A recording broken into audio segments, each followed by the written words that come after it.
Rafael estava sentado em uma cadeira ao lado, encostado na parede, olhando para o pai, que estava deitado com os olhos fechados. Seu pai estava mais magro e com o rosto abatido. A situação em sua casa estava miserável há mais de 3 semanas. Durante esse período, seu pai não se levantou, e ficou claro que seus dias estavam contados. O diagnóstico era grave, e a hora era tarde demais. Assim que soube da doença de Léo, a mãe de Rafael não acreditou. Então, ele implorou aos médicos: vamos pagar qualquer quantia, só salvem o Léo. Quanto vocês precisam? Vamos mandá-lo para o exterior, eu irei com ele e cuidarei dele. Rafael não sabia quanto dinheiro havia nas contas da família, mas tinha certeza de que havia definitivamente muito. Por muitos anos, seu pai dirigiu uma grande editora, possuía uma grande gráfica e vários meios de comunicação conhecidos em toda a região. Sempre foi durão e enérgico, mas agora estava deitado com os olhos fechados, parecendo que estava simplesmente dormindo profundamente. No entanto, Rafael tinha certeza de que seu pai deliberadamente não abria os olhos quando seu filho mais novo estava no quarto. Os pensamentos de Rafael foram interrompidos quando sua mãe entrou no quarto.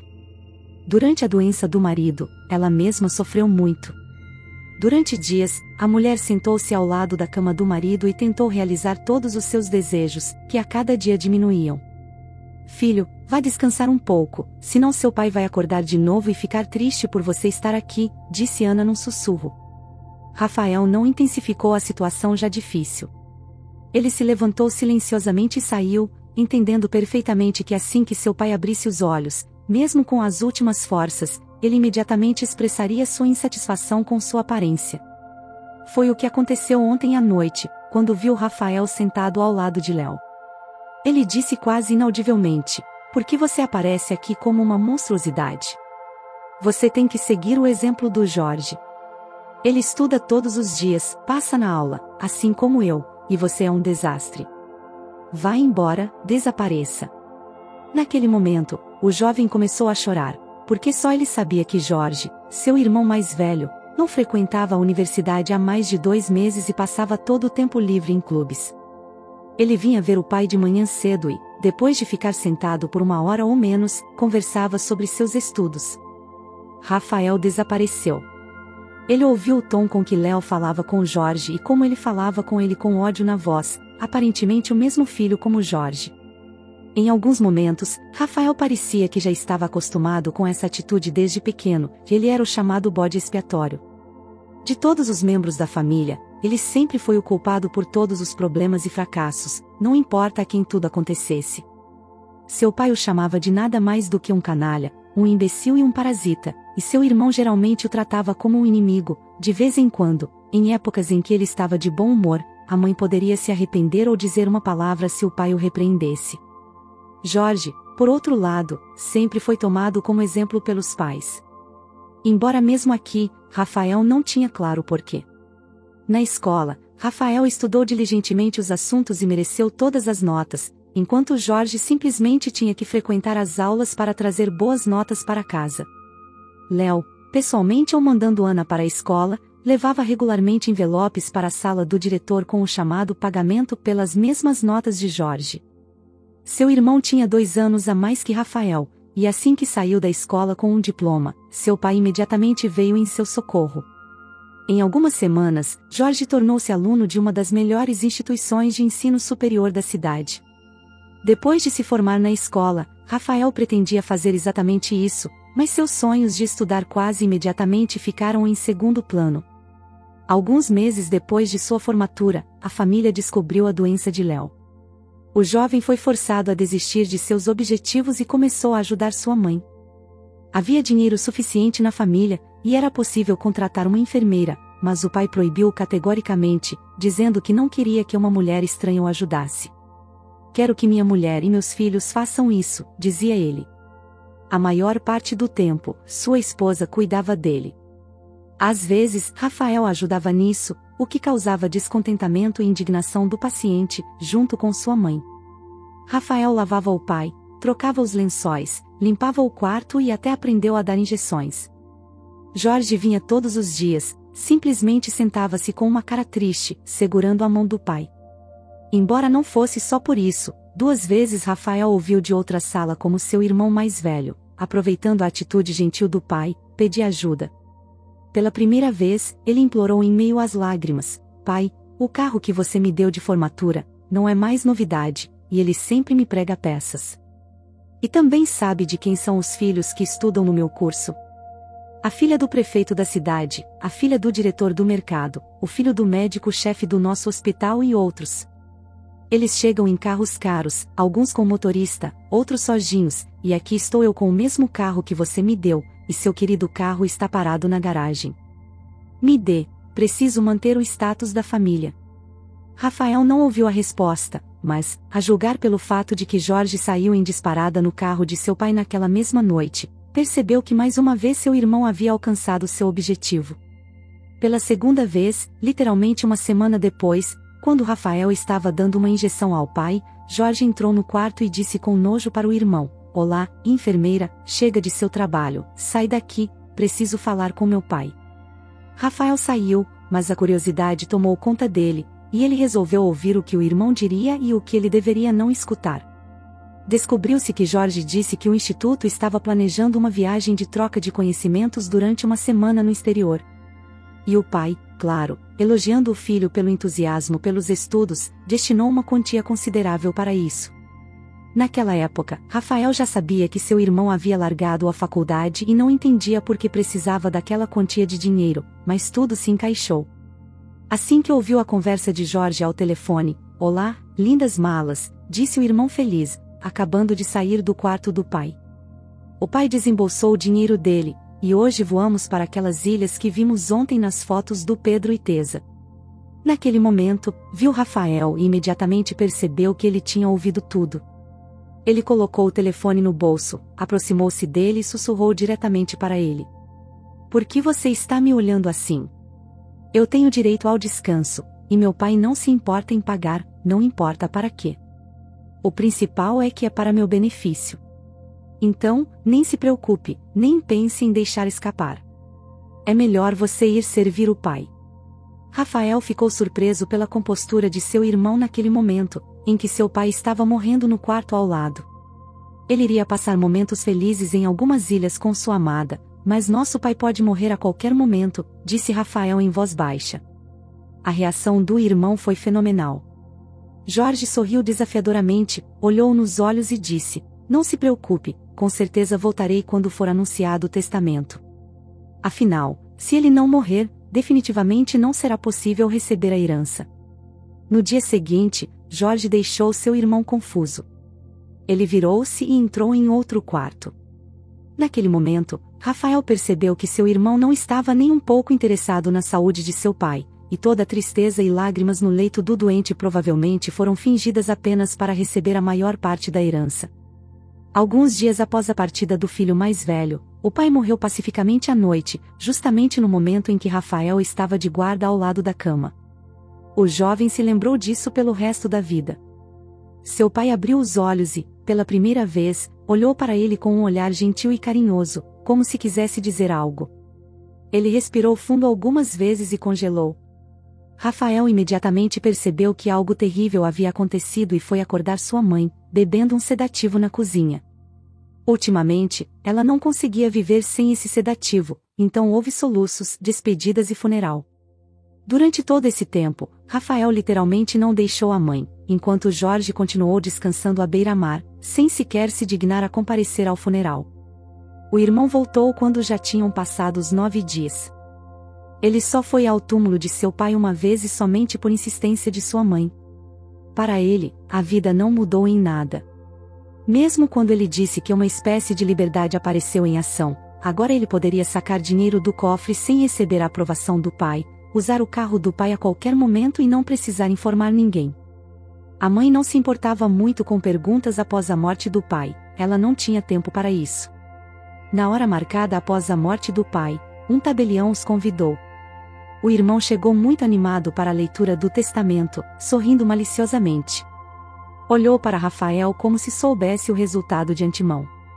Rafael, por outro lado, não tinha ilusões especiais. Mas o que ouviu do notário não se encaixou em nenhuma expectativa. Na opinião de Rafael, todos os bens móveis e imóveis que restaram de seu pai foram distribuídos de forma totalmente injusta. A grande casa onde todos viviam e o apoio mensal vitalício, Léo legou a Ana, sua fiel e devotada esposa, como estava escrito no testamento.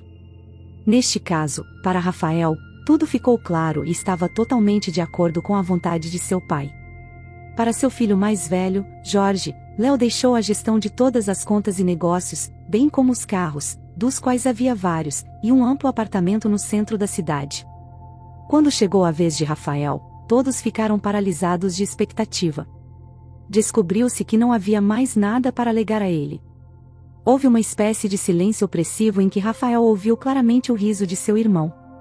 O tabelião ajeitou os óculos de armação cara, e leu com um pouco mais de calma, que Rafael herdara um estábulo com uma cabana em algum lugar distante da cidade, e que o valor da conta que indicava era suficiente para começar uma vida independente. Ao ouvir o quanto seu pai lhe deixou, ele não conseguia acreditar.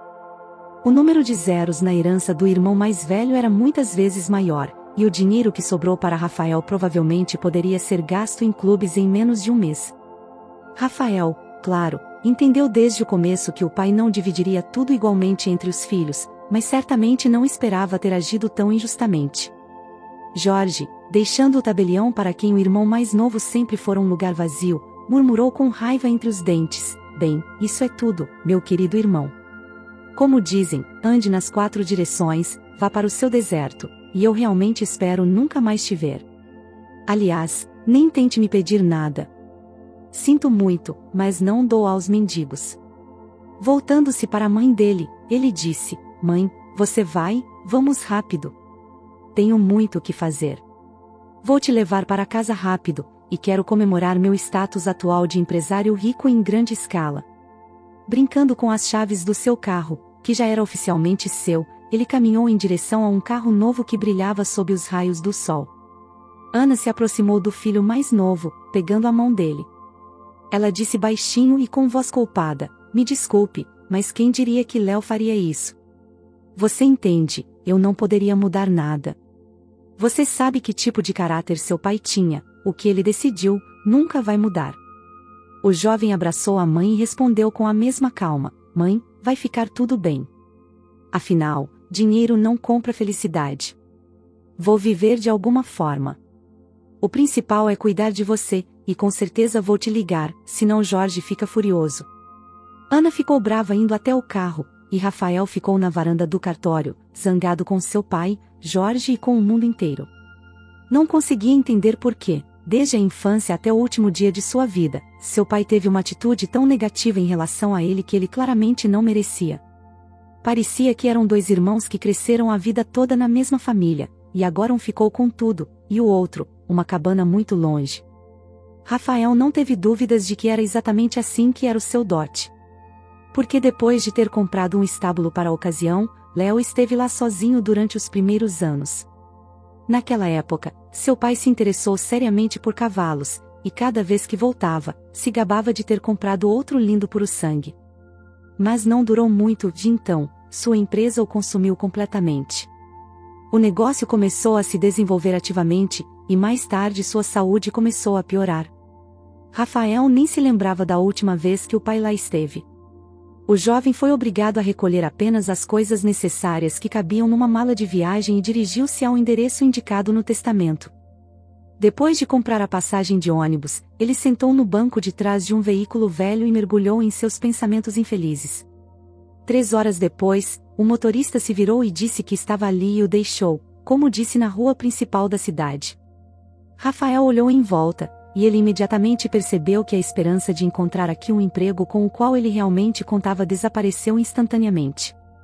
Toda a cidade consistia naquela mesma rua central, e aparentemente nela, não havia mais de 25 casas no máximo, que não eram semelhantes entre si. Algumas eram recém-pintadas, outras não, e tinham jardins bem cuidados, enquanto a maioria eram cinzentas e dilapidadas, como se tivessem vivido uma vida difícil. Rafael ajeitou a bolsa no ombro e foi procurar a sua na periferia. Um pouco longe da rua, ele viu algo parecido com uma casa apenas por causa dos estábulos próximos, com cercas cheias de lixo em alguns lugares. Ele percebeu que aquela era sua propriedade. Não havia nem portão na cerca, ela estava deitada de lado na grama. A terra estava tão coberta de mato que Rafael teve que caminhar em direção à varanda como se estivesse por entre arbustos, abrindo caminho com as mãos. Naquele momento, por algum motivo, ele se lembrou das palavras que seu pai lhe disse assim que se formou na escola: "Bem, agora arregace as mangas." O pai então disse com alguma ameaça incompreensível e ansioso para ser um carregador ou um cavalariço, removendo esterco. "Para pessoas como você, é a única maneira de não poder contar comigo e com sua mãe. Eu consegui tudo sozinho. Então, se você puder, você vai nadar para fora." Ele parou diante da residência próxima aos estábulos e percebeu que as palavras de seu pai tinham um toque profético, suspirando melancolicamente. O jovem se sentou nos degraus danificados da varanda e se surpreendeu ao perceber que estava com medo e relutante em entrar. O temor não tinha uma causa específica. Rafael não conseguia imaginar o que o aguardava dentro daquela cabana com uma porta oscilante, uma janela quebrada e uma parte do telhado arrancada, talvez numa tentativa de adiar o inevitável encontro com o desconhecido. Rafael decidiu inspecionar os estábulos e deixou sua bolsa na varanda quando estava prestes a dobrar a esquina do edifício cinza.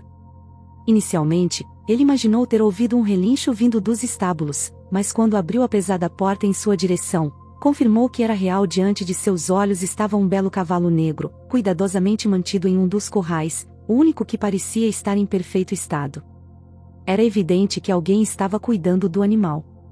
Assim que Rafael teve esse pensamento, ouviu uma tosse rouca vindo de trás de si. Ao se virar, deparou-se com um homem mancando em sua direção e cumprimentou-o. "Boa tarde", disse o recém-chegado, com uma voz áspera. Rafael explicou sua identidade, mencionando a morte de seu pai e a herança dos estábulos. O homem grunhiu e ofereceu-se para contar mais enquanto indicava uma trave na porta. Saíram e o homem, Arturo, conhecido como o Coxo, enrolou um cigarro e o acendeu. O homem continuou a história de seu pai, sobre a compra da propriedade e os cavalos caros que ele possuía, tão magníficos que cativavam os olhos de todos. Ele até contratou trabalhadores para cuidar dos animais. Então, o pai de Rafael desapareceu, aparentemente devido a uma doença. Seu assistente assumiu, demitiu todos os funcionários e vendeu os cavalos. Rafael questionou por que seu pai decidira vendê-los, dado seu amor pelos animais. O cigarro queimava sem pressa. Arturo suspirou e deu várias tragadas antes de apontar para o cavalo no curral. Não conseguiram vender este imediatamente, então o abandonaram. "Eis aqui um jovem cavalo, mas assim como eu, ele é manco, por assim dizer, de um casco único. Tive pena dele e comecei a cuidar dele. Talvez, se você consultasse um ferreiro, ele poderia avaliar a possibilidade de ajustar a ferradura, tornando-o útil para você." Rafael, não entendendo muito sobre o assunto, concordou em cuidar do cavalo para não desagradar Arturo. Na verdade, naquele momento, o cavalo era a última coisa em que ele pensava. Agora, estava perdido, sem dinheiro, sem emprego, com sua casa saqueada e destruída. Não tinha para onde ir, pois seu irmão havia deixado claro no cartório que ele deveria morar ali. Voltar à casa dos pais também não era uma opção. A única saída era sobreviver naquele deserto com uma única rua. Após uma breve conversa com Arturo, Rafael se despediu e entrou na cabana. Precisava acalmar seus pensamentos antes que anoitecesse, mas ao cruzar o limiar de sua futura moradia, ele se sentiu completamente desamparado. Mais uma vez, Rafael se deu conta da crueldade com que seu pai o tratara. Era impossível transformar aquele lugar em um lar. A sala que provavelmente já serviu de cozinha tinha uma janela quebrada, e no chão havia bitucas de cigarro e garrafas vazias. Nos móveis, apenas um aparador de boa qualidade estava firme, uma mesa e alguns bancos estavam espalhados pelo chão, como se naquele lugar tivesse ocorrido um massacre. O segundo cômodo da casa provavelmente foi habitado por ratos por muito tempo, os travesseiros velhos e um par de cobertores ficaram bastante danificados. Naquela época, Rafael só ficou feliz que a cama de metal fosse de boa qualidade, caso contrário, ele também teria recebido desses roedores insolentes. A alegria foi causada por mais duas coisas, uma das quais era uma janela inteira nesta sala, e a segunda era um baú velho no canto. Surpreendentemente, nem mesmo os ratos, provavelmente devido às paredes fortes, nem os bêbados que bebiam álcool no quarto ao lado chegavam lá. O baú continha alguns lençóis, não novos, mas bastante aproveitáveis, algumas camisas e calças para homens e mulheres. Estava tudo lavado e mal absorvia um cheiro incompreensível de umidade ou velhice, mas para Rafael foi uma verdadeira descoberta. O resto do dia, arregaçando as mangas, ele levou todo o lixo da casa para o canto mais distante do pátio, com a esperança de um dia queimar tudo. Então, foi até o estábulo, onde viu um balde em bom estado. Rafael tirou água de um poço no pátio e lavou cuidadosamente o quarto onde estava a cama. Resolveu começar por este quarto, porque pelo menos ele poderia passar a noite ali sem medo das gotas de chuva que estavam prestes a cair. Rafael adormeceu naquela noite bem na tela de metal do único lugar para dormir, uma cama velha e enferrujada. Pela manhã, ele acordou com um barulho terrível no estômago. Se houvesse alguém mais na casa, teria ouvido esses sons. Mesmo sozinho na rua naquele momento, Rafael lembrou que havia feito sua última refeição na rodoviária antes de viajar para cá. Lá, comprou uma garrafa de limonada e umas tortas com uma espécie de batata doce. Estava prestes a se levantar quando alguém bateu silenciosamente na janela. O jovem tentou se levantar, mas gritou de dor. À noite, ele estava dormindo e nem sentiu como a malha de ferro da cama estava literalmente impressa em sua pele. Rafael ficou chocado. Ele passou algum tempo tentando acalmar a dor e massageando a pele. Em seguida, dirigiu-se à janela, abrindo bem as venezianas, onde viu um anjo em forma feminina, uma jovem de estatura baixa, vestindo um colorido vestido de verão que quase tocava o chão, com os dedos dos pés à mostra e um lenço branco imaculado. Ela sorriu timidamente e entregou-lhe um pacote. Olá, sou Estefânia, vizinha do Arturo, continuou a mulher, sorrindo encantadoramente. Ontem, ele me contou tudo sobre você, então pensei que quando o food truck chegasse à nossa cidade ao meio-dia, você morreria de fome. Estou faminto mesmo, então vou até a fazenda. Trouxe leite e pão meio fresco. Naquele momento, ao ver a expressão de Rafael, ela baixou os olhos envergonhada e acrescentou com alguma tristeza: desculpe, não há mais o que fazer. Meu filho e eu moramos juntos e, embora não estejamos passando fome, não estamos acostumados com guloseimas, então o que comemos compartilhamos com prazer. Rafael desapareceu subitamente pela abertura da janela e, literalmente, um segundo depois, apareceu ao lado de Estefânia, pegando o pacote das mãos da jovem. O que você está dizendo? Você me salvou da fome. Eu realmente acordei pensando que estava morrendo de fome, admitiu. Estava com muita fome. Ela sorriu, e Rafael continuou: pensei em ir à loja agora e comprar tudo, mas agora entendo que nem tem isso aqui, e eu definitivamente não teria sobrevivido até a chegada do famoso food truck. Você acabou de me salvar, mas não tenho nada com que agradecer à minha salvadora. E não posso nem convidá-la para entrar em casa. Ainda tenho medo de entrar sozinho. Mas prometo que, assim que eu colocar as coisas em ordem, definitivamente vou convidá-la para tomar um café com seu filho. Durante todo o tempo em que conversaram, Rafael lançou olhares furtivos para Estefânia, parecendo que os traços faciais da jovem lhe eram familiares, mas ele não conseguia lembrar de onde. Nos dias seguintes, Rafael organizou as coisas em sua nova casa. Arturo encontrou um copo em algum lugar, cuidadosamente o cortou e o encaixou na janela da cozinha, falando sobre as delícias da vida na cidade. Eles rapidamente caiaram as paredes da casa, com a ajuda de Joana, esposa de Arturo, que também preparou o jantar para eles. Rafael surpreendeu-se consigo mesmo, pois começou a lidar facilmente com a serra e o martelo que estavam guardados atrás da casa. Na vida na cidade, ele nem sabia da existência de tais ferramentas, pois sempre havia alguém na família que fazia esse trabalho por um salário pago pelo pai. Agora, ele estava fazendo isso sozinho. E até Estefânia gostou do que viu ao visitar novamente. Ela abriu as mãos surpresa e disse: pensei que nunca sairia desse estado, mas você pode realmente morar aqui. Você realmente tem mãos de ouro para o conforto. Só faltam cortinas nas janelas, certo? Se eu tivesse algo para usar. Rafael sorriu misteriosamente e foi para outra sala, onde estava o baú. Depois de alguns minutos, ele voltou com um lençol colorido nas mãos. Olha só, ele entregou o tecido a Estefânia. Felizmente para mim, os proprietários anteriores eram econômicos, e, a julgar pelas garrafas vazias, os saqueadores não tiveram tempo para isso. Ele desenrolou o lençol, foi até a janela, experimentou algo e acrescentou com satisfação na voz: não vamos contar a ninguém. Isso era coisa de cama. Hoje, volto do trabalho, vou costurá-lo e amanhã penduramos. Rafael olhou admirado para Estefânia, sentindo que os traços faciais da garota lhe eram familiares, mas não conseguia lembrar onde. Nos dias seguintes, Rafael colocou a casa em ordem gradualmente, e seu ressentimento em relação ao irmão tornou-se uma coisa do passado. Como havia prometido, ligava periodicamente para a mãe. A última vez que falou com ela, ela começou a falar sobre Jorge. "Ah, estou preocupada com seu irmão", disse ela.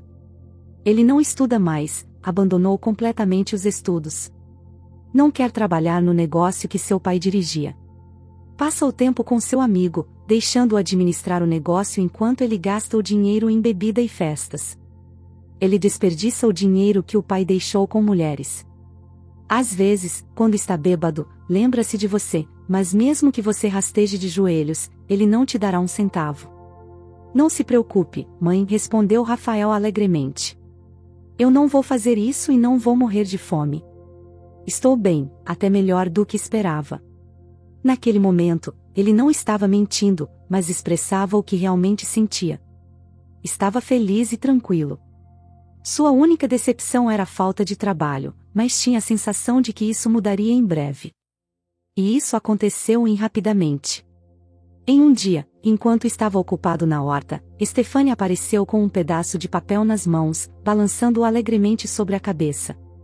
"Olha o que encontrei quando fui até o fazendeiro para receber meu salário. Ele me pediu para ler rapidamente este folheto. É uma oportunidade para você e o tornado." Rafael pegou o pedaço de papel, onde havia uma imagem de uma manada de cavalos no centro e um anúncio abaixo. Descobriu-se que estava anunciada uma exposição de cavalos na cidade vizinha, com requisitos mínimos e um prêmio principal significativo. Após ler o texto, Rafael sorriu e devolveu o papel a Estefânia. "Você provavelmente vai me contar sobre isso também, certo? Haverá cavalos de raça na exposição, mas o tornado só tem a raça, segundo as palavras de Arturo." Estefânia tentou persuadi-lo por um tempo, mas depois fez um gesto com a mão e, deixando o lençol na varanda, colocou uma garrafa de leite sobre ele e rapidamente se afastou. Rafael continuou seu trabalho, mas os pensamentos sobre o espetáculo de cavalos não o abandonaram.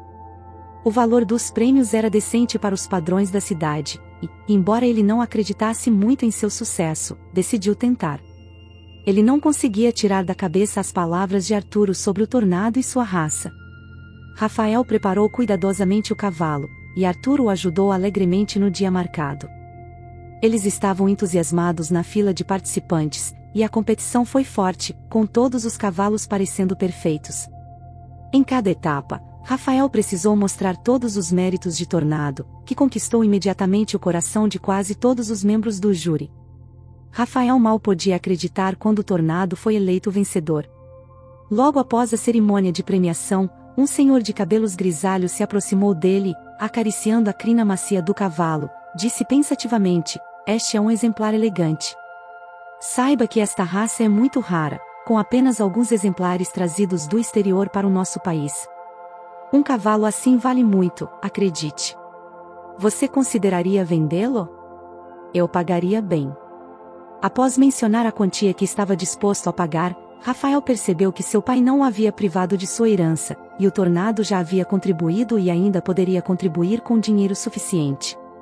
Enquanto Rafael ponderava sobre tudo o que havia acontecido, o desconhecido continuou acariciando o tornado. "Vou vender o cavalo", disse o jovem de forma direta e breve, acrescentando: "Herdei-o e para mim é uma lembrança de meu pai." Mentalmente, já estava preparado para participar novamente de algum torneio semelhante após ter ganhado esse, pois com os recursos obtidos, eu poderia tentar a sorte novamente. O jovem já conseguia imaginar como, com os lucros obtidos, criaria sua própria fazenda. Embora pequena, não viveria pior do que os outros. Seus pensamentos foram interrompidos pelo mesmo senhor que conhecia muito bem seu pai. "Quando éramos jovens, Começamos nosso próprio negócio juntos e éramos amigos. A amizade remonta à nossa época de estudantes, pois estudamos juntos. Foi uma época boa, quando compartilhamos alegrias e tristezas. Tudo parecia surpreendentemente fácil para ele e para mim, e muitos ficaram com ciúmes. Porém, anos depois, nossos caminhos se separaram e a comunicação desapareceu completamente. A voz do estranho ficou triste e ele permaneceu em silêncio como se estivesse voltando ao passado. Nesse momento, Rafael ficou surpreso, pois, por um lado, estava interessado em conhecer o passado de seu pai, mas, por outro lado, não considerava necessário remexer no passado. Ele estava prestes a interromper a comunicação deles quando, de repente, o estranho falou novamente: "Você sabe, recentemente li um artigo em uma das revistas sobre a morte de seu pai e sua família, algo me confundiu. Embora não tenha me comunicado com Léo há muitos anos, tenho certeza de que ele não tinha 2 filhos, mas uma filha e um filho. Mesmo assim, eu fiquei tão feliz quando a filha dele nasceu primeiro. Ele disse que ela seria a assistente de sua mãe, e quando, alguns anos depois, o filho dele nasceu, ele geralmente estava no 7º céu. Naquela época, éramos bons amigos, e nossos filhos nasceram quase ao mesmo tempo. A filha de Léo nasceu no início de abril, e meu filho mais velho, um mês depois, em maio. Brincávamos que, quando crescessem, se casariam e uniríamos nossos negócios. Mas eu não tenho uma irmã." Rafael, Jorge apenas interrompeu sua história. "Jorge é um irmão, embora tenha nascido no mesmo ano que você", disse o estranho, olhando para ele com atenção, e depois continuou de forma pensativa: "Você sabe, jovem, os tempos eram difíceis. Surgiram problemas no negócio, ou algo assim. Léo e sua família desapareceram da cidade, ninguém sabia o que aconteceu. Mas sua família reapareceu de forma igualmente inesperada após alguns anos. É verdade que, em vez de uma filha, Léo tinha um filho mais velho." As pessoas fofocavam, e depois ficou em silêncio. Todos estavam ocupados com suas próprias vidas e já tinham problemas suficientes. Todos viviam da melhor forma que podiam. Depois de um tempo de silêncio, o homem se aproximou do cavalo novamente, acariciando-o, e voltando-se para Rafael, ele disse, meio sussurrando e de forma misteriosa: "Mas a principal coisa que me confundiu, jovem, depois que seu pai reapareceu, foi a atitude dele em relação aos cavalos. Você sabe, isso me surpreendeu mais do que a substituição de uma filha por um filho. Léo literalmente adorava cavalos desde a infância e os tratava como uma espécie de divindade. Ele escolhia cuidadosamente cada um de seus magníficos animais e conhecia o pedigree de seus animais de estimação. Por muito tempo, ele criava condições de vida ideais para eles. Depois que Rafael ouviu o homem, ele tentou entender tudo sozinho. Ele não conseguia entender como seu pai, que supostamente amava tanto os cavalos, permitiu que o puro-sangue tornado mancasse por tantos anos devido a uma ferradura velha. Além disso, a herança deixada apenas para o filho mais velho, que aparentemente nem deveria ter existido, o fez questionar onde sua irmã mais velha havia desaparecido. A comunicação com esse empresário amigo de seu pai na exposição deixou um caos completo na cabeça de Rafael. Porém, ao retornar à cidade, ele ficou completamente absorvido em novas preocupações e teve que adiar a investigação do segredo de sua família. Posteriormente, com os lucros obtidos graças a Tornado, Rafael, com a ajuda de Arturo, sua esposa e Estefânia, criou uma fazenda. Embora não fosse grande, permitia uma existência decente. Estefânia deixou seu emprego anterior e começou a trabalhar com Rafael com prazer. Após tentar cortejá-la mais uma vez, Rafael percebeu que não poderia haver nada além de amizade entre eles, mas estava feliz com esse relacionamento. Sentia-se confortável com Estefânia como com uma pessoa próxima. Passou quase um ano desde que Rafael se mudou para aquela cidade. Ele nem imaginava como vivia no agitado, barulhento e implacável mundo urbano. Mas um dia, recebeu uma ligação do passado, do irmão mais velho que não aparecia há muito tempo. Desde os primeiros minutos de comunicação, Rafael sentiu que Jorge ainda o odiava, e parecia que estava apenas ligando para zombar dele. "Bom, irmão, como é que você ainda não morreu de fome?" começou Jorge, e depois de ver os edifícios agrícolas ao fundo, continuou surpreso. "Contrataram você como fazendeiro? Bem, onde mais alguém como você poderia conseguir emprego?" No entanto, quando Jorge descobriu que a fazenda era sua, ele ficou calado e interrompeu a conversa no meio das frases. Rafael estava preparado, aparentemente. Ficou claro que a raiva estava dominando tudo. E não estava saindo como ele esperava. Rafael não apenas não morreu de fome, mas também se tornou um empresário. Talvez não na cidade, talvez não com lucros de $1 milhão, mas ele tinha seu próprio negócio. Parecia que isso magoou tanto Jorge que ele decidiu visitar seu irmão naquele mesmo dia, supostamente para zombar dele. Durante todo esse tempo, Rafael ficou atormentado com a ideia de que tinha uma irmã mais velha em algum lugar. Mas quem era Jorge para ele então? O jovem decidiu que a visita do irmão não poderia ter vindo em melhor hora, pois era uma oportunidade de obter material para um exame de DNA. O que ele fez sem saber exatamente o que seria útil. Rafael cuidadosamente colocou a bituca de cigarro que Jorge havia deixado no cinzeiro em uma sacola separada. O copo que ele usou também foi guardado em outra sacola. Rafael conseguiu pegar vários fios de cabelo do encosto de cabeça do banco do motorista de seu carro enquanto Jorge passeava por sua propriedade. Logo após a saída de Jorge, Rafael foi para a cidade e entregou todo o material necessário para determinar o parentesco, começando a esperar pelo resultado. Esse foi um momento emocionante e doloroso para ele. Ele não sabia quando os resultados apareceriam, mas tinha certeza de que havia algum tipo de segredo nisso. O DNA mostrou que Rafael e Jorge não tinham qualquer parentesco. Ao receber o resultado, Rafael ficou confuso, sentado em um banco do parque em frente à clínica e olhando para o documento. Ele não sabia o que fazer com isso. Estava claro que uma fraude bem planejada havia ocorrido, mas teria sido impossível descobri-la sozinho. Depois de passar algum tempo sentado, Rafael colocou o precioso papel no bolso interno e foi para o escritório da delegacia mais próxima. O jovem capitão ouviu com atenção e, após examinar as evidências de DNA, sugeriu que ele descrevesse tudo detalhadamente em um requerimento. Naquele momento, Rafael realmente não acreditava que alguém estivesse envolvido nesse assunto. Provavelmente o arquivo seria jogado em uma gaveta distante, pensou.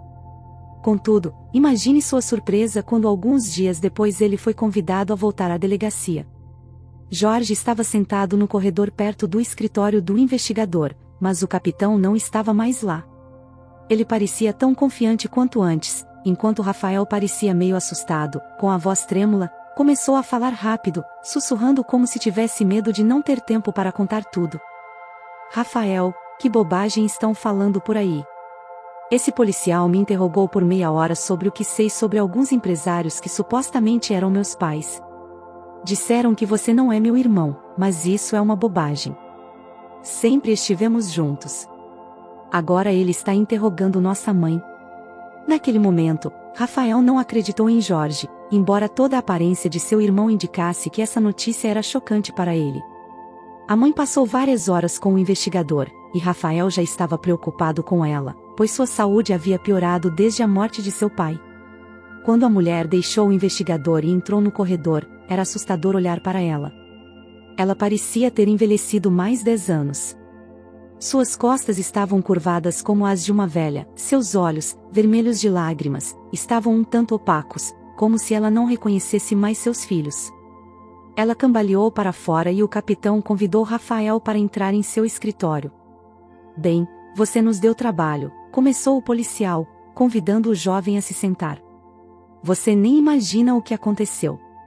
Acontece que seus supostos pais não são seus pais de jeito nenhum. Eles eram criados dos seus verdadeiros pais, e esses monstros planejaram seu crime há muito tempo, invejando a riqueza de seus pais.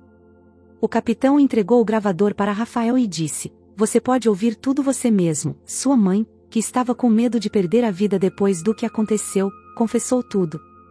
Rafael começou a ouvir, sem acreditar no que estava acontecendo. Eu e meu marido pensamos nisso. Então, uma voz feminina familiar falou no gravador: porque eles têm tudo e nós não temos nada. Meu Léo, que consertava tudo, era inteligente. Quando os donos saíam, às vezes pediam a Léo para levá-los. E naquela vez, ele tinha que ficar ao volante. No café da manhã, ele me deu um tipo de pó e me disse para adicioná-lo ao café dos nossos patrões. Depois de algumas horas, quando eles saíram, ele voltou nervoso e mandou todas as crianças entrarem rapidamente no carro. Eram 3 pessoas em casa, a filha, o filho do dono e nosso Jorge. Sem fazer perguntas desnecessárias, fiz tudo o que ele me ordenou. Poucas horas depois, nos encontramos longe da cidade onde morávamos, em um pequeno hotel. Léo me disse que não existem mais ricos, e que agora seremos eles para todos. Claro, ainda era necessário esforço na aparência e na idade. Éramos um tanto parecidos com eles, mas depois os cosmetologistas corrigiram algumas coisas. A gravação foi interrompida no meio de uma frase, e no silêncio que se seguiu, ouviu-se a voz do capitão por trás. A bateria acabou, ela passou tantas horas falando sobre sua vida. Deixe-me recarregar o gravador. Ele disse a Rafael, talvez eu possa te servir um café. Entregando um copo de café a Rafael, ele sugeriu, sente-se mais perto e ouça enquanto estou plugado na energia. Nosso equipamento já é antigo, a carga não dura muito. Ele continuou a classificar os documentos no armário, e Rafael começou a ouvir mais atentamente. Léo pensou em tudo antecipadamente. Ele continuou, a falsa mãe conseguiu tirar muito dinheiro dos antigos donos. Alugamos uma casa grande a 100 quilômetros da cidade onde morávamos. Léo disse que teríamos que esperar um pouco.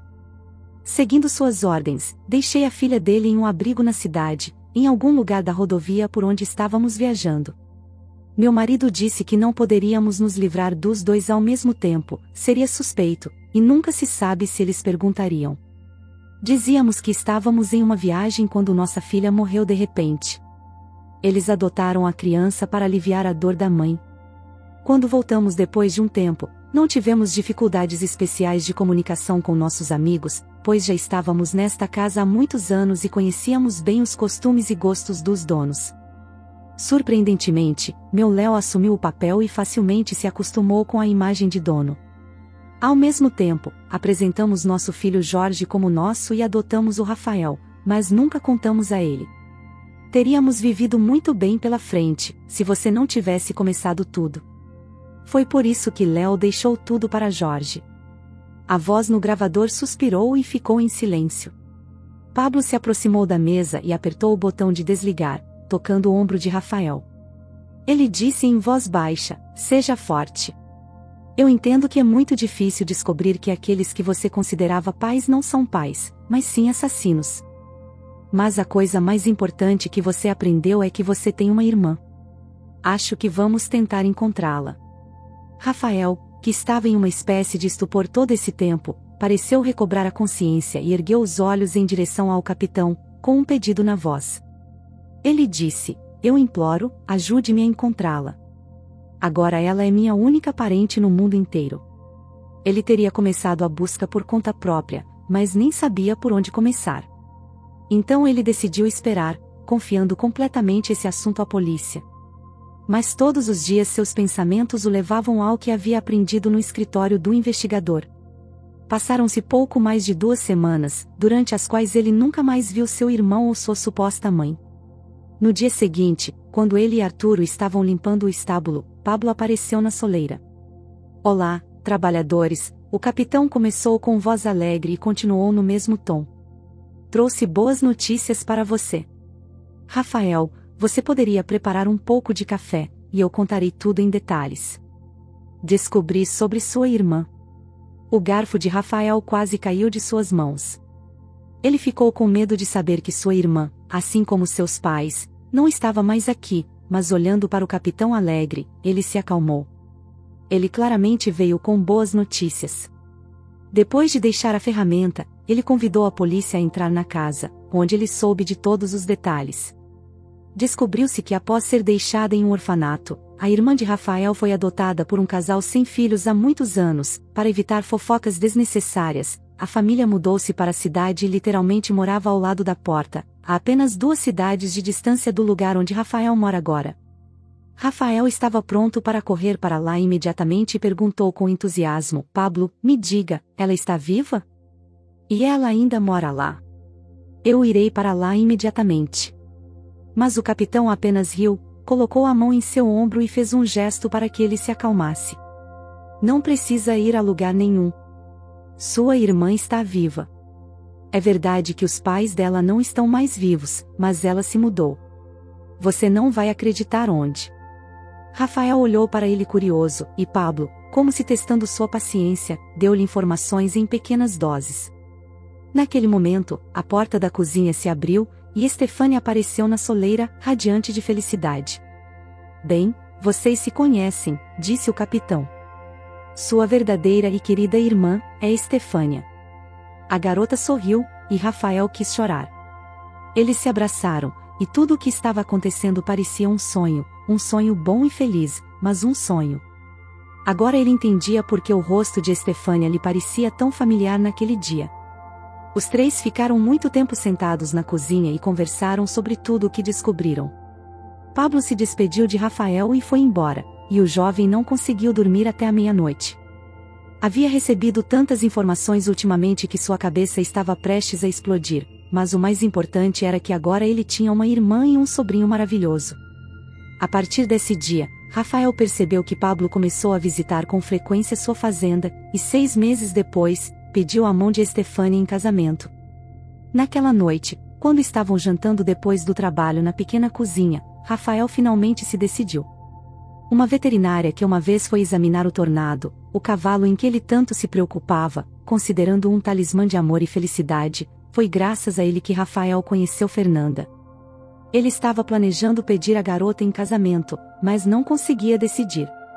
Agora, achou que era o momento mais apropriado. Naquela noite, na casinha, na pequena cozinha, estava especialmente quente. Um mês depois, eles celebraram um casamento duplo e animado à mesa, com os noivos e os pais de Pablo, que estavam repletos de lágrimas de felicidade ao olhar para o filho. Os amigos de Estefânia e Rafael, Arturo e Joana, também estavam lá. Fernanda tinha crescido em um orfanato, então agora, para ela, todos que se reuniam à mesa eram família. Ela sussurrava alegremente para o marido: "Nunca tive tantas pessoas próximas e queridas." Depois do casamento, eles ficaram morando na cidade. Rafael recebeu a sua parte do capital apropriado ilegalmente de seus pais naturais, incluindo imóveis e automóveis, mas não voltou para a cidade.